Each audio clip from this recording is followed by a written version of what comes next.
Oh, my phone is going off. Let me pick up. Dude. Oh, hey, Mom. No. No, that was just a joke. I do have friends, Mom. It was just a joke for the video. No worries. You know I have friends, right? Who? Well, you know my best friend. You know how he's got. His name is Rob, Rocky. You know Rocky? No, you don't. Well, he exists. My best friend. Yeah, I do have friends. You know, Rocky, typical guy, always using words when he's talking and stuff like that. You know, it's good to have someone like Rocky in your life. You know, always saying things and stuff like that. Typical guy. Yeah. Well, I do shower every day, Mom. What does that have to do with me not having friends? What? I gotta go, Mom. I'll talk to you later. Bye bye. Oh, hey there, broski. That was just one of my homies calling. You know how it be. Oh, today I'm going to show you how to play Perfecto Miserable by Krule. Going to be exciting, brilliant tune. Don't skip forward yet. There's still 15% off merchandise because I saw that so many of you enjoyed the 15% off code. So it's still there, broski. Use it in the merchandise store and you will get 15% off. Very nice and very good. Let's get into the song now. I'll show you how to play the song. Otherwise I will be lying about this video. And it will be exciting. I will first play the song and then explain difficult parts in more detail, or really explain everything in a lot more detail. So if you need that, then that's there. I will also maybe talk a bit about some songwriting techniques that Krule is using, especially with his right hand. Anyways, let's get into the song now. I will be playing along with the live version, which you can find in a video by Krule that's called Hey World. I'm playing along with this live version because it's really impossible to play with the studio version because it's tuned down afterwards. I mean, it's the pitch is changed afterwards, which makes it very difficult to play the exact same thing on the guitar, because then you would have to tune your guitar 5 keys down, which is really impossible. Oh, and don't forget to follow me on Instagram. There you can sometimes vote which song I do next, and you're very cool if you do that. So the song is just in standard tuning. You don't need a capo or anything like that, so we can go directly into the song.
So that's how to play the song.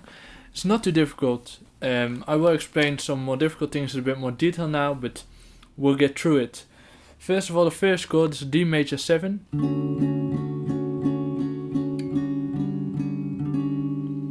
And then a D major 7 sus4, something like that. The right name will be over here. Anyways, this is a bit of a tricky chord, more than this one. You don't need to play this bottom A string, you can, or bottom E string, you can. It gives it a more brighter sound, but King Krule only plays the A, the D, the G and the B string. These 5. So this is the first chord, nothing too weird. Then this one, as I just said, might be a bit more tricky. You need to stretch your fingers over the A and the D string, like this. You can also completely stretch it over all the chords, that's totally fine. Then you just have to be sure that you're not playing the bottom E string, but that works as well. So, if you can see it well, so it looks like this. Normally you have your index finger here, but I'm just trying to show you how the finger positioning looks. So there is a different way to play this as well, which I first thought he was doing, but I was wrong. It is to play the D major 7 like this, and instead of doing this, you just leave your middle finger out and play the open G note over here. So then you get.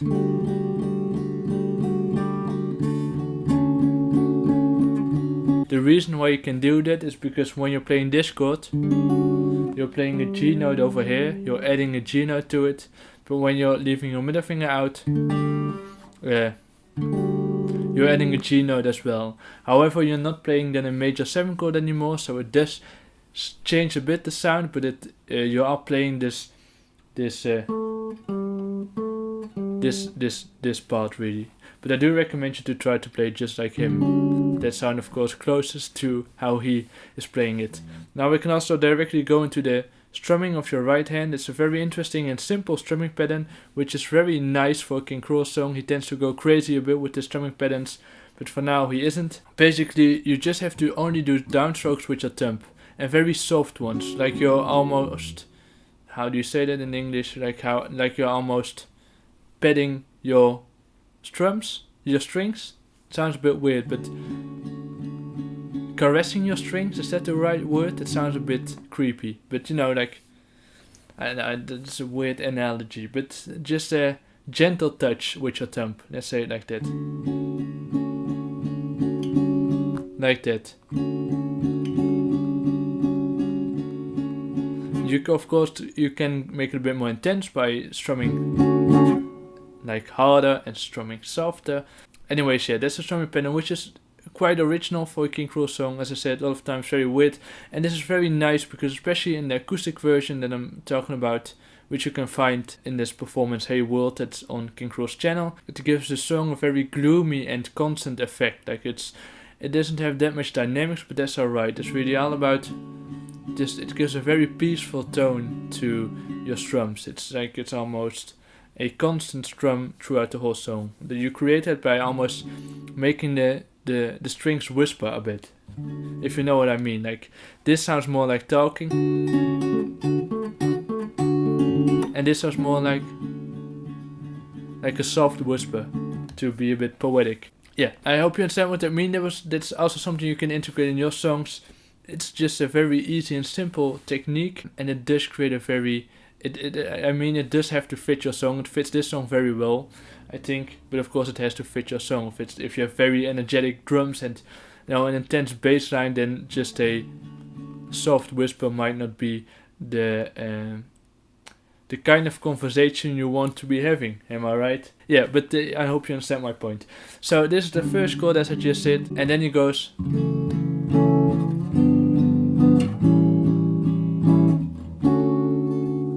The timing of these chords can be a bit tricky. It's all about just listening to the song closely, and especially to this live performance that I'm referring to, because there you can hear the strumming pattern the best. But first of all, a F sharp minor 7, which is also a different way to what he tends to do. He tends to play a lot of minor 7 chords like this, I do recommend you to play it like this, like he's doing, because he's really using all the notes of the chords almost to make up for the soft whispers, as you could say. What I'm trying to say is that because the strumming pattern is quite simple, you could say, and quite creates this ambient almost sound, it's nice to have a bit more of a full chord than a very compact one. So I think that's why he does this. He doesn't really play the bottom F sharp, the bottom E string, but you just can. He mostly bases his strumming around the lowest strings, like around the E, the A, the D, the G, and the B string, or the E, A, D, and the G string. But of course you can vary around with it. And then a G7, very nice. Nothing too weird, just G7, the simplest way to play this. You could also do it over here, and then play the A7 over here, or over here. I don't recommend to do that because it leaves away the softness of the whispers. It's a bit too much of the good stuff, you could say. So therefore doing it like this gives the best effect.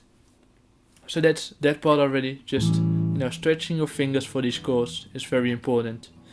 If you're struggling a bit, try to position your thumb in a different way. That tends to help me a lot when a chord isn't working out. And then you have the second part of the song, you could say, which goes like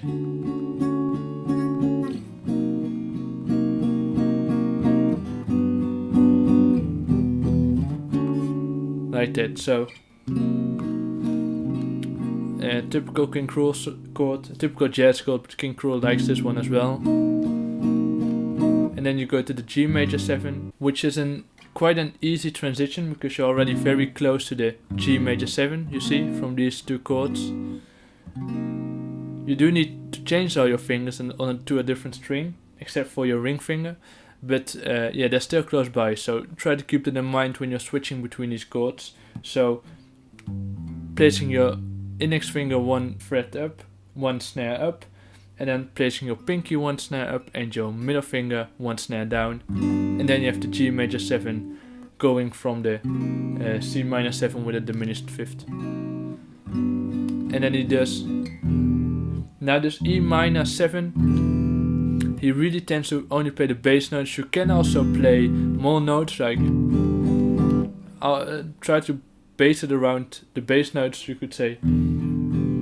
Yeah, that's important. Then you're going back to the D major again. Not too difficult. The timing again might be a bit tricky. Just listen closely to what I'm doing in the full cover that you just heard, or listen closely to King Krule, what he's doing.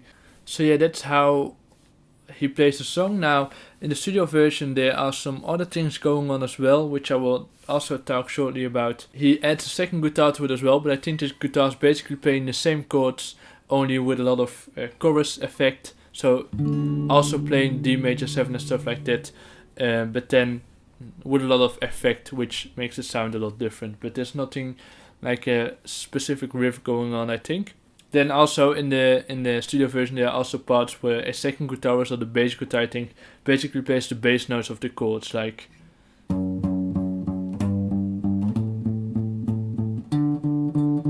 nothing too weird. So that's really how those other parts work. Yeah, but that's really everything I wanted to say. So that's how to play the song. I really hope everything was clear. Thank you so much for watching, and I also really hope to see you the next time.